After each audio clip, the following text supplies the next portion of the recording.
Parmenas Radio presenta Biblioteca Jurídica con el Dr. Miguel Ángel Ortiz. Buenos días, señoras. De Miguel Ángel Ortiz Cabrera, estamos en parmenasradio.org. También, como lo hemos venido haciendo ya desde hace un buen tiempo, nos pueden hacer favor de vernos los jueves en la plataforma de YouTube, en donde don Agustín nos hace favor de subir la emisión los jueves en la tarde-noche, o bien los viernes a las 11 de la mañana en Parmenas, la plataforma de nuestra casa, parmenasradio.org. Si esto es así, bueno, tengo para el día de hoy, 4 puntos que estimo son de importancia y espero que sean de su completo agrado. Primero, Andrew, información privilegiada. 2, el Baester contra la pared. 3, Suprema Corte de Justicia de Estados Unidos anula aranceles globales de Trump. Y 4, tema obligado, la muerte del Mencho y algunas de sus consecuencias. Vamos a empezar. Fíjense que fue detenido el príncipe Andrew, hermano del rey Carlos, y no fue detenido por pederasta, contra lo que la gente piensa o cree, sino fue detenido porque, de acuerdo a las leyes del Reino Unido, filtró información privilegiada, o sea, a la que un grupo de gente tenía acceso, y esa sí se la pasó al señor Epstein. Ese es el problema de él. Claro, que después el señor Epstein haya hecho mal uso de esa información privilegiada es otra cosa. Pero fíjense que para entender el contexto del gobierno del Reino Unido, tengo aquí un libro que leí hace como 10 años, que se llama Los sistemas contemporáneos de gobierno. Aquí está. Y específicamente en la página 301. Les voy a mostrar el libro porque es una joya, una verdadera joya. Aquí está.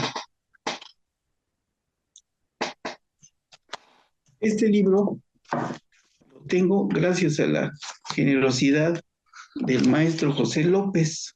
Y aquí está la página 301, porque aquí están las acciones penales que se van, o más bien que ya se ejercitaron en contra del príncipe Andrés. Yo me tardé un buen tiempo leyendo este libro, porque no crean que es sencillo, y además tiene la pequeña cantidad de 1010 páginas. Entonces, no les digo que lo leí en una semana, lo fui leyendo poco a poco, pero me ha sido muy útil porque en algún momento de mi vida, en una universidad que está en Apizaco, también hace muchos años, di sistemas políticos de gobierno. Y entonces esto me fue súper útil. Y también, en alguna ocasión, una alumna de allá mismo, a la hora en que estábamos desayunando, me permite ver su libro. Sí, ¿cómo no? Lo vio. Me dice, oiga, aquí está mi tema. Le dije, sí. Me dice, oiga, ¿dónde lo puedo conseguir? Y bueno, le dije dónde lo podía conseguir. Vino y afortunadamente lo encontró y se lo dieron. Hizo una exposición extraordinaria.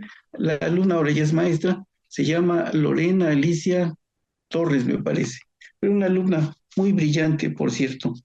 Bueno, ese es el primer punto que les quería comentar. El segundo es, se resolvió por la Suprema Corte de Justicia de la Nación el amparo propuesto, más bien la revisión promovida por la señora Elba Ester Gordillo. Y entonces quedó firme la resolución emitida por el tribunal colegiado competente.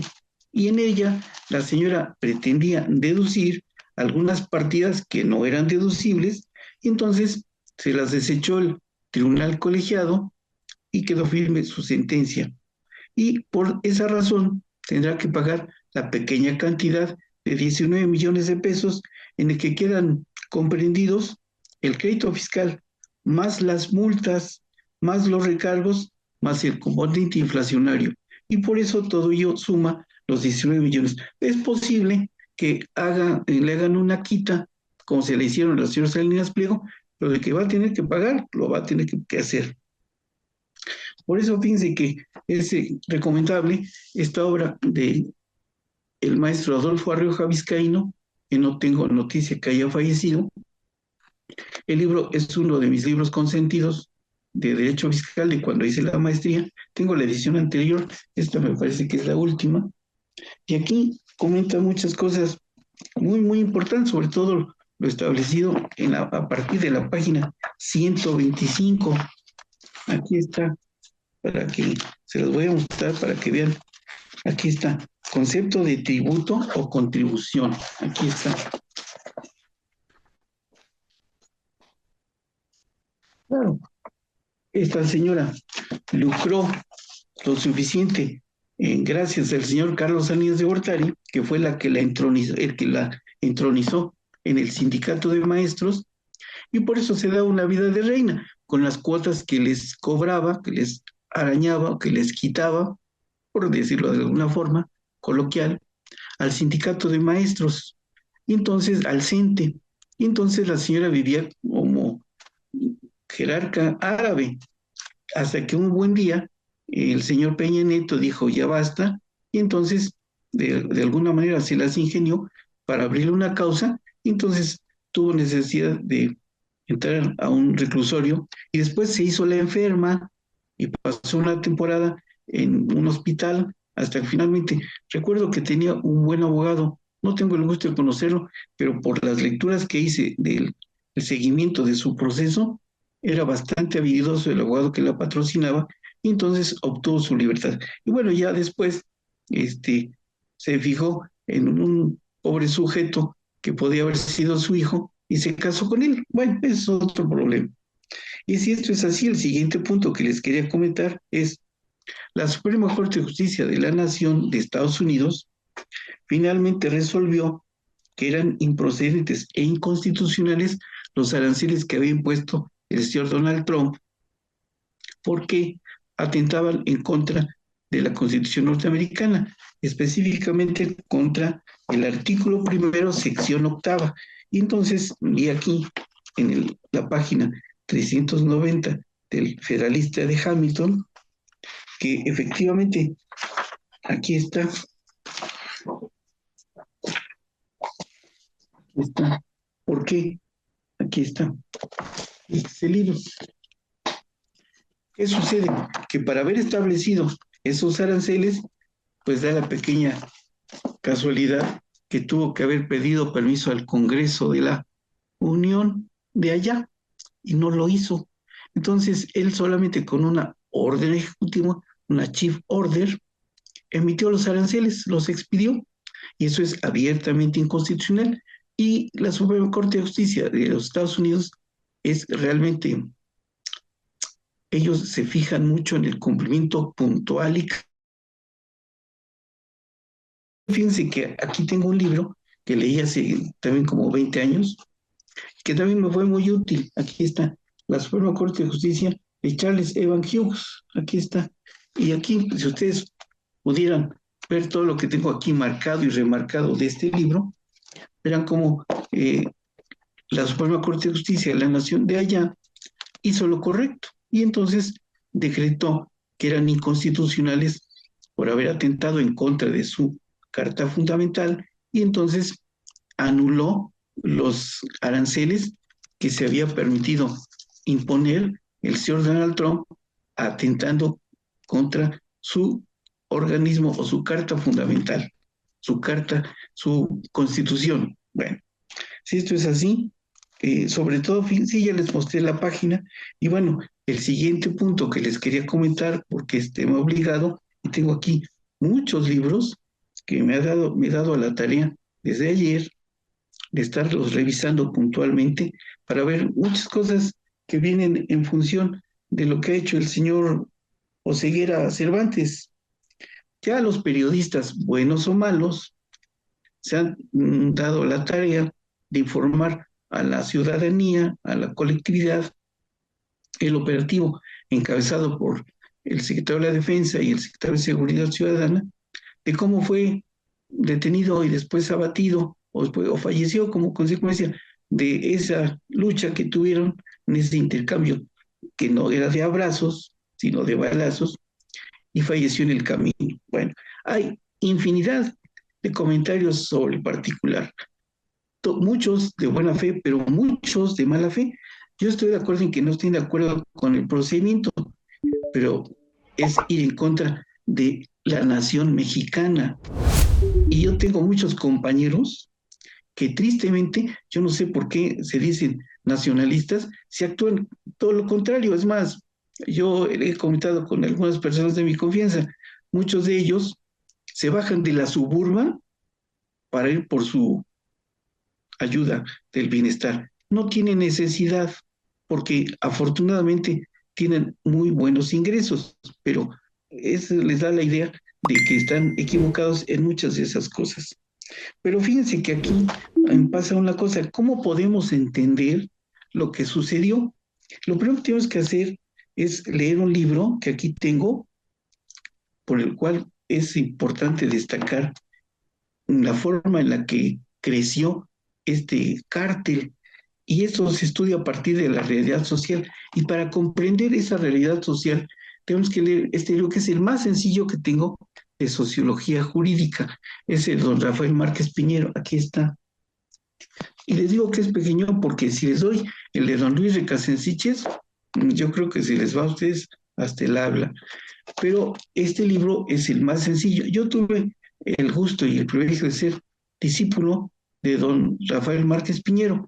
Inclusive en una ocasión vino aquí a dar una conferencia a la Procuraduría del Estado y tuvo un gesto que le agradecí infinitamente, porque había una señora que era la que tenía que llevar el control de los asistentes. Y yo cuando vi el póster me acerqué a ella para decir, oiga, yo tengo interés en asistir a la conferencia. Y me dijo, no, solo el personal, pero además en una forma hasta grosera, con un tono de voz elevado. Entonces yo en esa época coincidió que yo iba periódicamente a la Universidad Nacional Autónoma de México y el doctor Márquez Piñero era el tutor académico de mi amigo, el doctor José Níbal Luna Castro. Y él me acompañaba a ver a mi tutor y yo lo acompañaba a ver al suyo, que era don Rafael. Entonces lo vi y le dije, oiga, doctor, fíjese que sé que vos te iba a dar una conferencia a mi rancho. Y me dijo, ah, Puebla, sí.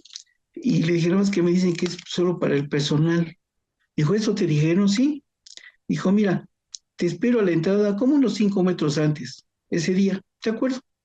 Ese día llegó, yo estaba ahí, me ve, me toma el brazo y pasamos enfrente de la señora que me había dicho que no me podían dejar pasar porque no pertenecía a la Procuraduría.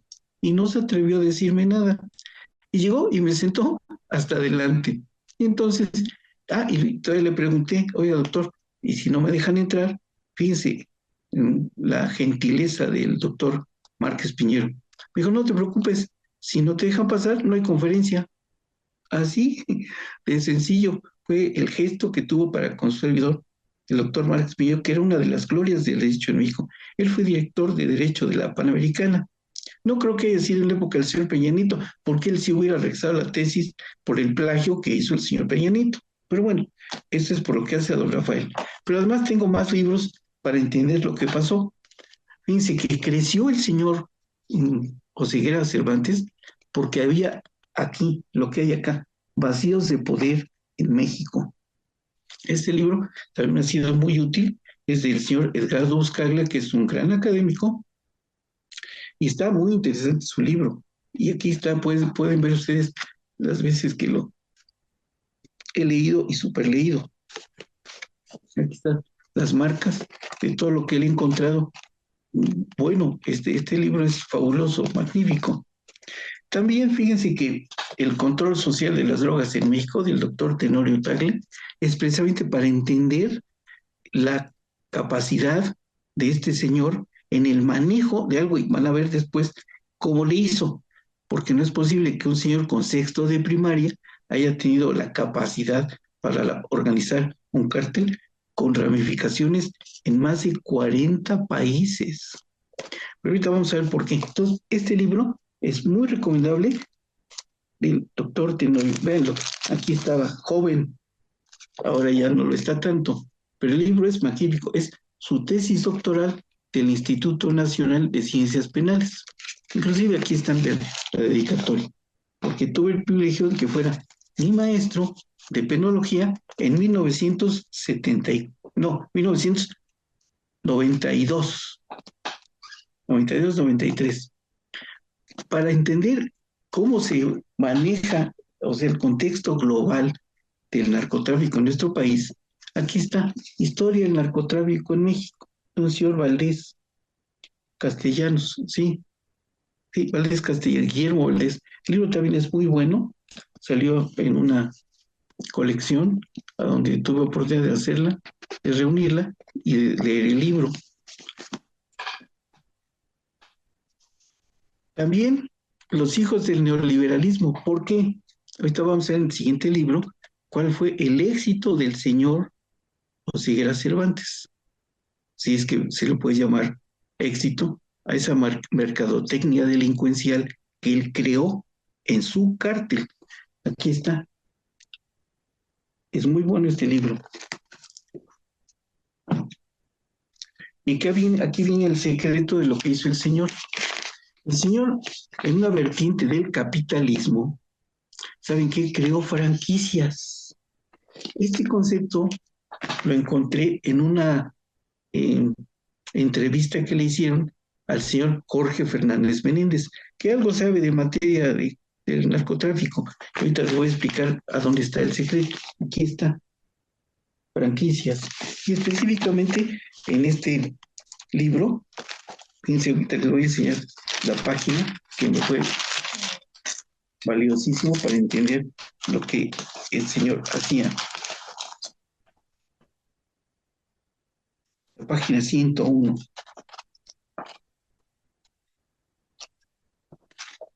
Aquí son unas preguntas que él presumo que se hizo, y a eso se debió su secreto. Aquí está.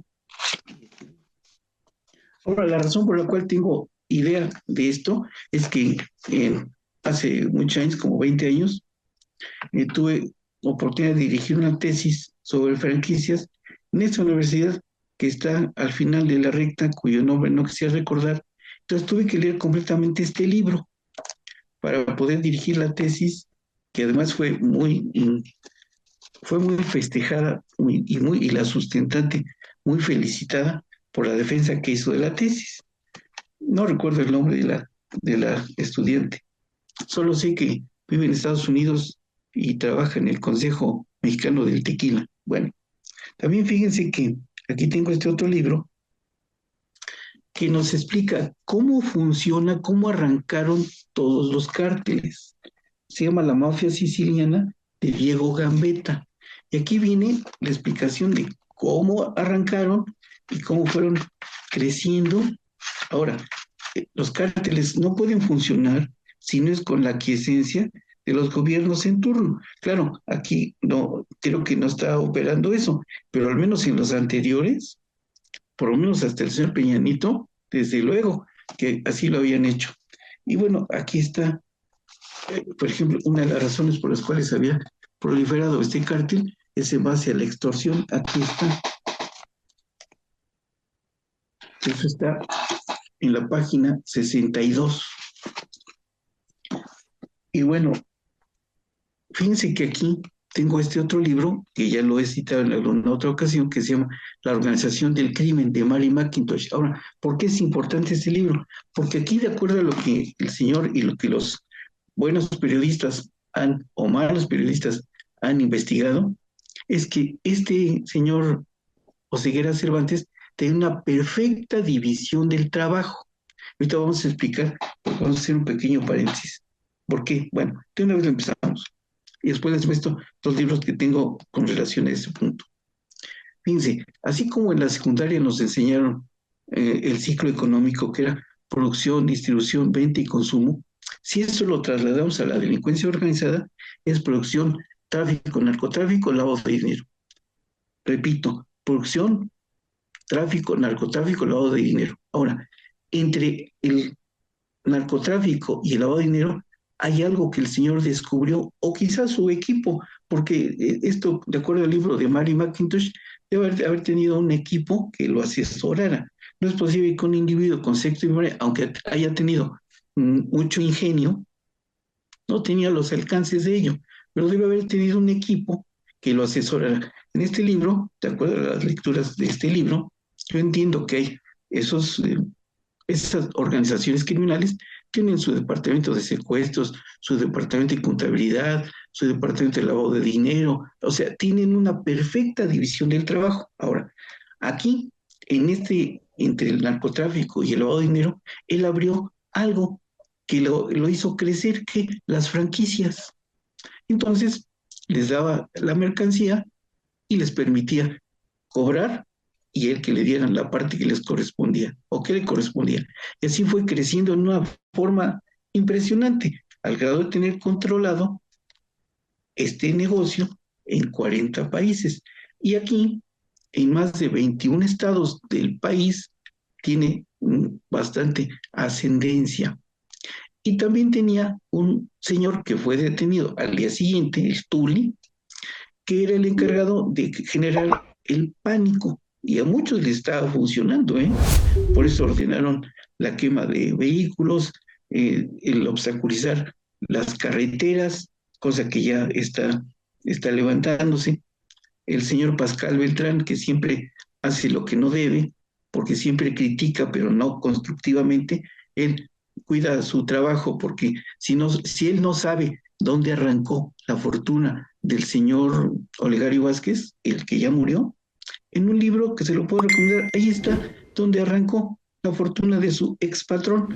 Digo su expatrón porque ya falleció, pero su hijo ahora goza de las mieles de eso. Pero el señor Pascal Beltrán se tapa los ojos y no quiere informarlo, se hace el ciego. Bueno, pero fíjense que, de acuerdo con esto, esta franquicia, ¿a qué se debe?